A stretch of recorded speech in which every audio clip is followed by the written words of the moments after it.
This is deliveranceministry.fm VideoCast episode 20.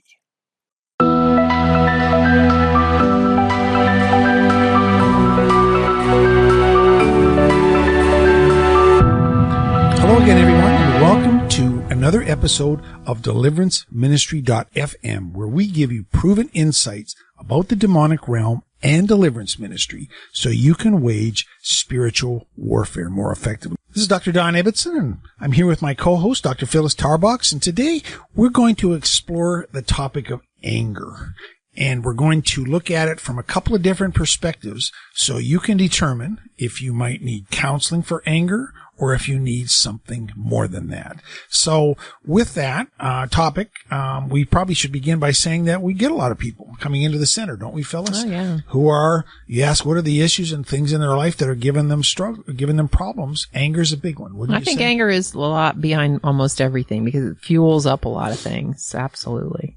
And it's in response to a lot of things that people are dealing with. And, you know, because that's the question we ask. What issue? What are the issues? We don't, we just try to leave it kind of open-ended. What are the issues that you need help with? And sometimes people will individually, they'll talk about their issues, depression or fear or anger, or sometimes it's even in the context of marriage counseling. You come in and you say, well, we're fighting a lot or we're arguing. Right. Contention, strife. And when you dig down past the first level, and we do the interview and get the background, sometimes people will acknowledge and say, you know, I have a problem with anger. And I had it even before we got married. In fact, I've had anger issues for as long as I can remember. Right.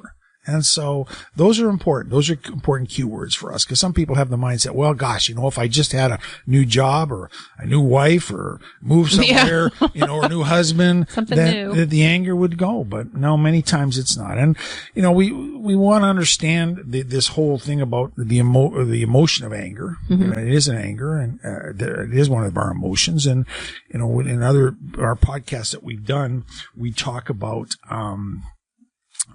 the fact that we have a body, a soul, and a spirit. Right. And that our soulish realm is part of us is not born again, where our mind and emotions are. And as we say, we come to Christ, we don't get a born again soul. And that anger is an emotion, and we need to learn how to manage it, learn how to control it, and deal with it properly. And so the point that we want to emphasize is that if we can't manage it, we can't get in control of it, maybe it is a demonic stronghold. So that's the topic today. Before we get into that, I just want to mention briefly that as part of these podcasts that we're doing, we really would value your input as we go along in terms of topics that we can be doing. We also want to hear from you. If you like the podcast, if you leave a review for us on iTunes, right at the very end, we'll talk about that. And we're going to mention and talk about a new program that we have where you can get free access to a lot of our resources that we have on our website. So I'll come back to that at the end. So let's get right into the topic today about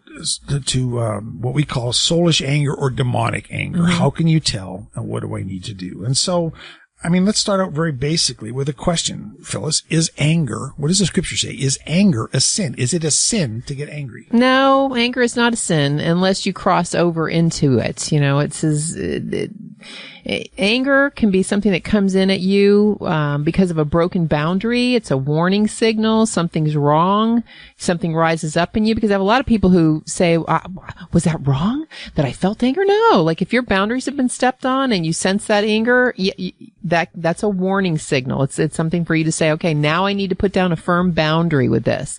What you do with that anger then becomes the question. If you meditate on it and you lash out and you act inappropriately and you express that anger in a way that is not godly, then that part then now becomes a sin. So the anger can lead to a sin. It can lead to a sin. Well, and I think that's a good point that we need to emphasize, because the Bible does talk about it. One of the scriptures, it says, in your anger, don't sin. Right. And another scripture that we use a lot in the context of spiritual warfare, we talk about not letting the sun go down on your anger. And you know, what's the follow on after that? Why about not letting the sun go down on your anger? Because then you give the devil a foothold. And I talk about that ad nauseum when we have people that come in after deliverance, because, you know, the way you're set up is the word says anything that you meditate on can become a part of you. And there's been some research studies that the longer you meditate on these things, they become part of your permanent memory, because, you know, they're going to find. So if you go to bed angry, that's going to give your brain another 7-8 hours of meditating on it, because your brain is sorting and filing a lot of information that comes in as you sleep. If you've ever had a dream that's been like disjointed or bits and pieces of this and that, that's your brain. It's like a little filing system that files like memories on like things at night while you're resting. So if you go to bed angry, then that information is going to get filed on a memory tree with other times that are like that in your brain. When you wake up and you remember that thing that happened the night before, guess what? Now it's filed with all the other times that that person has done that, because they're all grouped together. And boy, there's power now. There's a lot more anger. That anger, we meditate on it. It can become an imagination, create an action plan, and, and then the action plan can, in fact, lead, to bad things, and can even open the door for demonic strongholds. So the Bible gives directives there, and we understand we want to, get, not that some go down our anger, which I think speaks a lot to not going to bed angry. Yeah, don't go to bed angry. Don't go to bed angry. Forgive ourselves, yeah. and that's really important. And we see it in the Bible. I mean, there's instances where Jesus got angry. I mean, there's times, I don't know if you call angry, but he got frustrated. Certainly, you talk with the Pharisees, he seemed to get angry, and even frustrated with the disciples. Why couldn't they get this? But that was righteous anger, right? Well, and some of it's just human anger. I mean, we understand Jesus was fully human, and also, so he got angry, and but then there is the element you talked about, the righteous anger too. We see it when he in the end there in the Gospels, rather, when he went through the temple, right? Kicked over the tables and whip, and is that he was not a happy camper. So that was definitely. He was angry at the situation, not necessarily at the individuals, but he was angry at the way it had come into the temple. So I think that's the definition between righteous anger and just anger. Your righteous anger is that you're angry at a situation or, a movement or whatever. Unrighteous anger is when you start focusing on the person. Exactly. Yeah. I think that's a good distinction. And so, many people, once again, will come back and they'll come in and find us and they'll say, well, I have an anger problem. And, there's anger management classes out there. 26 weeks. Yeah, well, I did some research on it, even the secular realm. And some of them are pretty extensive. Yeah. And we're here near an Air Force base here in Tampa. And so in the military, if you have problems or you identify as anger problems, then you go to these anger management classes. And some of them can be pretty extensive. And I've experienced that I've had a lot of times is many people go to them, but their lament many times is they don't work for them. Well, I won't say the name, but I just do remember a NASCAR driver that got sent to a 26-week anger management thing, and it was after he finished his anger management, he was out there throwing his wrenches and his stuff right there on the track. I think it might not have worked. It may not have been totally effective. Yeah. So, but the whole idea, the concept behind those, once again, I've researched some of those things, and you can find the courses. There's certain techniques that they teach you, and things that you do. If you start to feeling angry, come that emotion, try breathing deeply. Talk positively, capture your angry thoughts, slowly repeat a calm word or phrase. Count to 10. Relax, count to 10. And so consider, get out of the house, consider the value of physical or regular exercise. I mean, there's some people, they take out their frustration, they got a boxing bag. That's good. Hanging in their house, or they go exercising. And so, avoid recreational drugs. Don't drink alcohol. All sorts of good things. Get support. And all these are good and these are positive. And we're not trying to minimize these things. These are good skills. Listen skills. Learn how to laugh at yourself. Right. And so all these things, these anger management techniques, those are good and those can be beneficial and those can be helpful. And so, but the problem is, or the issue is, many times people are dealing with these things and they say, I can't control that.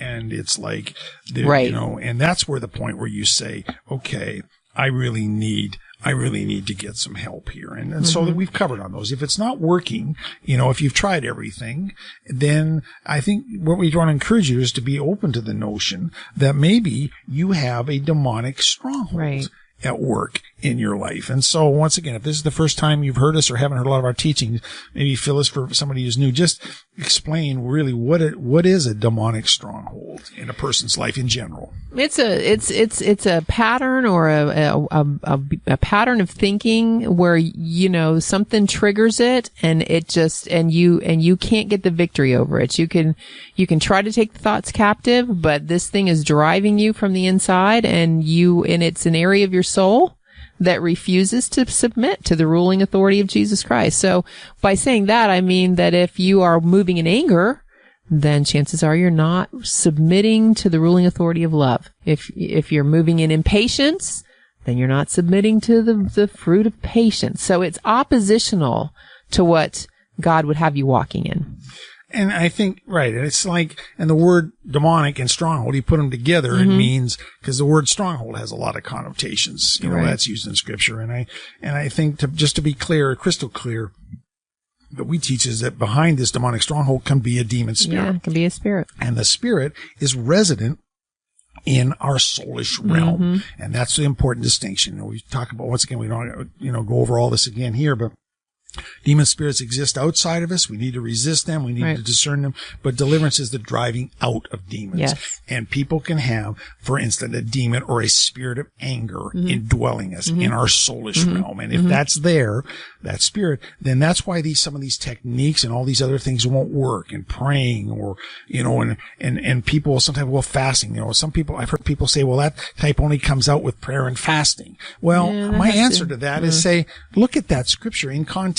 Right. When Jesus didn't go away and pray and fast before he delivered that person, and he didn't tell that person to go away and pray and fast. Right. So, that's not the application. We don't believe the proper application of that scripture. Right.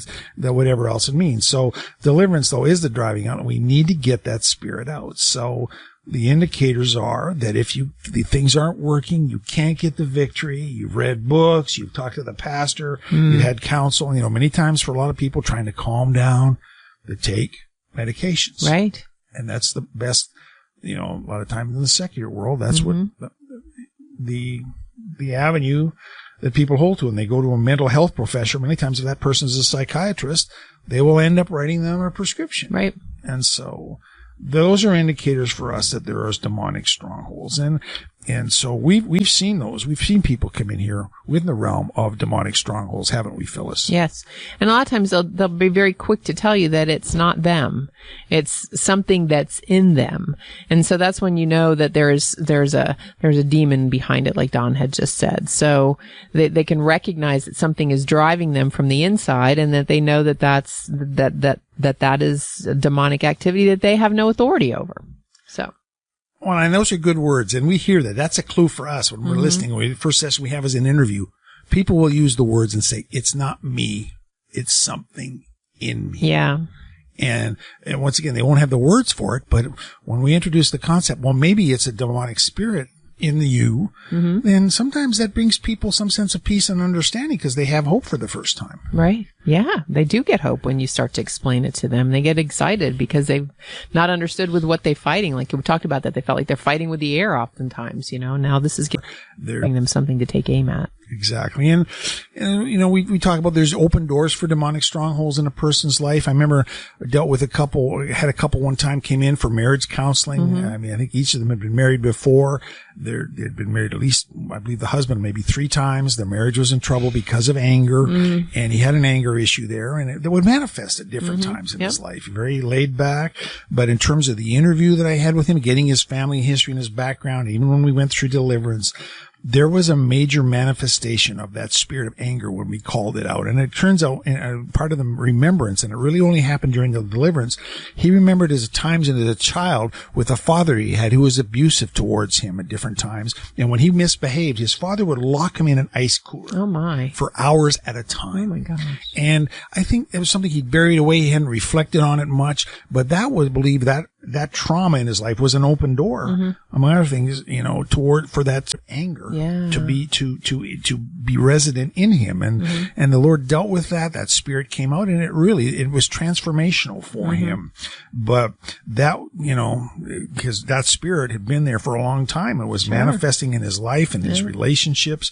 But one of those open doors was, maybe there was others, but that encounter, that something happened, those times where he got locked in the ice cooler, that rage or that spirit would just manifest, and it was wrecking his life, his marriage, and but that's an indicator of a demonic stronghold, the spirit of anger.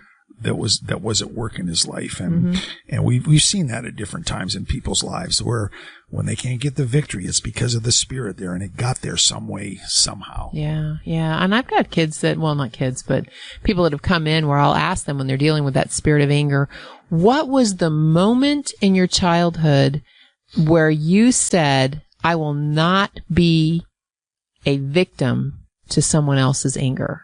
You know, generally they'll have a parent or someone that's an abuser, or they've been bullied at school, or something's happened to them. And there's always that place that where it just switches. Every single person that I've had that deals with anger knows that moment. They know it, where it's switched, where they said, I am never going to take this again. I am going to be the punisher. And in that place, I think almost that's like cursing themselves. Oh, yeah. Well, it overtakes them because they can't take it anymore. You know, they can't take it anymore. And so there's just a switch. And then that's when they start using the anger. That's the moment I always go back to in deliverance, is that moment. Who was that person? Who was that person that bullied you? And we have to break the soul tie with them and call that spirit out that came in, because there's so many things of children who are bullied that become bullies, so many statistics on that now, but that is that place, you know. They'll always tell me, yep, I remember it when my father was beating the crap out of me, that I just said, no more, I'm not going to take it anymore. Or I remember when that bully at school was beating me up and I thought, no more, I'm not going to take it anymore. And they actually will tell you that once they became angry, it gave them power. And I've had, you know, one of my lovely clients, I used to call her my fighter girl, but she was in a family with a long history of fighting and beating up people. And that was the way they dealt with people in their family, even with each other. They would just beat each other up. And she remembered at 6 years old, sucker hitting one of her family members, punching him and just doing some damage, and thinking to herself, I have power. Now I'm in control. And when she came into the office to go through deliverance, of course, at this point, you know, her marriage is wrecked. Her relationship with her children is on the edge. Her anger has destroyed her workplaces and things like that. She said, she looked straight at me and she goes, I learned a long time ago that in order to have power in my family, anger was my friend. And I said, can you repeat that? And she said, anger is my friend. And I said, wow. And so then I did some research on that. You know, we've talked about this before. Spirits of anger, spirits have souls. Well, they can be, personalities. But a person have what we call a personality spirit of anger. Well, an anger, it's a spirit itself has a soul, because it can think, it can rationalize, it can reason. We've talked about that in Matthew 8:28. But when you make it your friend, you can actually create a soul tie with the spirit of anger. You give it licensure when you start saying things like, it's my friend. So I actually, with her, I broke the soul tie between her and a spirit of anger, and I called out that spirit of anger, and boy, did it manifest. It manifested. Now, that's happened with two of my clients big time, and both of them went from being combative, miserable, angry people to living a life of peace. So they had unwittingly invited in that spirit of anger. You know, people, they probably didn't sign up for it, didn't have understanding of it. But in the whole realm of spiritual warfare in the demonic realm, Hosea 4:6, God says, my people perish for lack of knowledge. Right. So ignorance is not bliss when it comes to understanding these open doors. But we see it happen a lot, don't we? We do. Where sometimes people invite them in. Sometimes it's things that are done to people, right? Abuses, trauma. Can be those open doors too. And so, but in that point, but to really say that was her friend. That was her friend. Now she said it was her friend because it gives them power. That's where they learned how to have authority, not godly authority. Certainly they had power from the demonic kingdom, and it actually kept their relatives away from them. They would say, I can tell you one thing, my family doesn't mess with me. They have good boundaries. I'm like, well, I don't necessarily think those are good. They're probably afraid. And, they were afraid. Well, and the thing is too, we've talked about that. Sometimes people say it's not me, it's something in me. But many times we've had people in here when we do this teaching, and if people had fights, they say they'll look at their spouse. Maybe they'll look at their wife or their husband, and they'll say, and they see him, it's different. It's not them, it's something in them. They'll see it. And some people have even said, I've seen their eyes go red. Their eyes change. Their eyes go red. Yep. And it sounds like something out of a movie, but it's not. It's just that what you're seeing is that demonic spirit in that person manifesting. And it is driving the bus. It's like that, that person, if they're a Christian, they're not demon possessed. But that demonically spirit is strong. They've handed over control, and that spirit gets to drive the bus for a while. And you see a lot in the prisons we've talked about before. A lot of our prisons are full of people. Spirits of anger, rage. The button gets pushed. That spirit, we yield control, manifests, and great damage happens as a result of that. And a lot of times they'll think, they can stuff the anger or they can stuff the rage. They can try to keep it down. But once you cross over from a spirit of anger to allow a spirit of rage in, where there's either been physical violence or some other kind of violence, there's no going back. That spirit is there. That spirit needs to be cast out. I've had, different people that have come in from prison that have been put away for domestic abuse and have been remarried, and they're dealing with the same things over and over again. And they can come into the office and they look like the most perfect person in the whole world.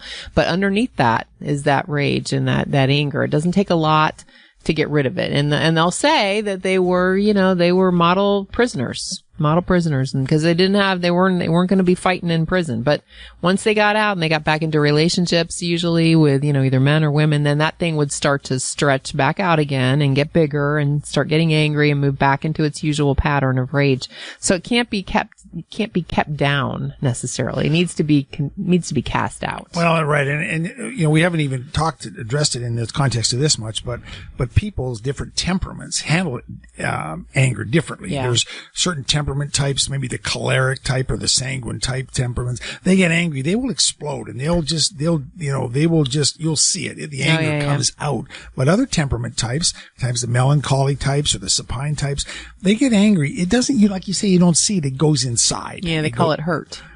Sometimes, there's certain temperament types, you hurt my feelings. And some people, they don't show anything. But invariably, and if you read the news accounts, and you don't have to go very far, many times these people who go back into the workplace or go back and they recall all sorts of violence, there are people, he was so quiet, he never said anything. But what they see is that spirit of anger and rage, whatever's there, however it got there, it comes out and it does manifest. And so, and those are obviously demonic strongholds. That's just more than just, somebody got angry. It's like there's a rage there, and there's spirits behind these demonic strongholds at work. So just kind of by way of review, anger is an emotion. There's not a demon behind every problem in a person's life. People get angry. Right. And we can learn how to manage anger, deal with anger, and certain techniques and doing some of these things are good. And we can learn how to control our anger. You see with kids, they have temper. They learn how to control it. So it can be done and should be done. But in those areas where you can't control it, and it's consistently loses it, and there's a lot of damage, you look, there's damage all the way. It's like a wake of a big ship. Yeah. Those are indicators for us, among others. It's not me, it's something in me. If somebody's honest, those are evidences of demon spirits at work in a person's life. Right. So what's the answer for that? Deliverance. Deliverance is the answer. You can't, we always say you can't counsel demons. You need to get them out. So, you don't want to be dealing with them. And the other thing is too, is if you're dealing with someone who has anger, you don't want to bind it in front of them either. You don't want to say, I bind that spirit of anger in you, because a spirit of anger will actually manifest and probably go past to rage if you pay attention to it. Demons love it when you glorify them. So if you start speaking about anger or binding up anger in front of the person who is angry, I got to tell you, that's one of the places you're going to get into the worst mess, because it will come out and meet you. So you need to have some. Do that privately. Yeah, privately. Maybe in the bathroom. Lock the door. Well, exactly. And I think that's important, because sometimes people discern the spirit and they'll just walk up to that person and speak it. It's like, okay, knowing and having discernment and what to do with that are two different things. Right. And so we encourage people, just like you said, if you discern these spiritual struggles, and it can be anger or whatever in a person and your loved ones, you get off, but Lord, and you pray and you bind, in Matthew 16, you bind up the demons, you loose the Holy Spirit upon them. And yes, you do need to have proper boundaries, and you need to do some things in the natural to cooperate with that. Absolutely. But if it's a spiritual struggle like that, you bind those up and you loose the Holy Spirit upon them. You definitely need to do that.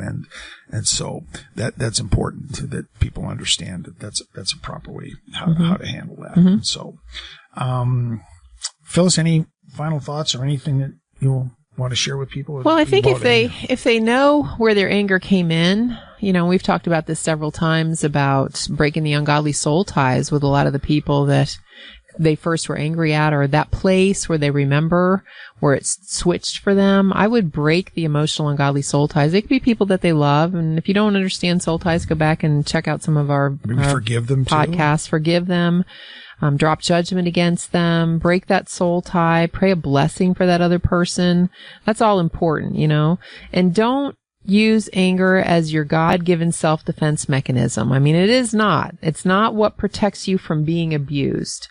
It's not your one emotion only. You know, anger is not your friend. And it's time to face what anger has done to your life and your relationships and come out from behind that emotional wall of bitterness and live your life fully. And there is help and hope. Exactly. And I the one thing I would add to that too is take a look up your family tree. You know, if you see a lot of anger, you know, say, gosh, yeah, my mother was angry and my grandparents, then those are evidences, indicators probably of a generational curse at work in your family, a curse or a spirit of anger at work. And that's kind of repeating down through the generations, visiting through the third and fourth generations. And once again, those are indicators that you're going to benefit from deliverance. Yes. And so counseling's good. Deliverance is essential, getting delivered for if it's a demonic stronghold at work. So we hope that's been helpful for you, giving you maybe some food to chew on, things to think about that you haven't thought about before in this realm of anger. We're going to be doing more of these, I'm sure, as time goes in on other topics as well. And in general, if you have suggestions for us for podcast topics for this, we'd love to have them.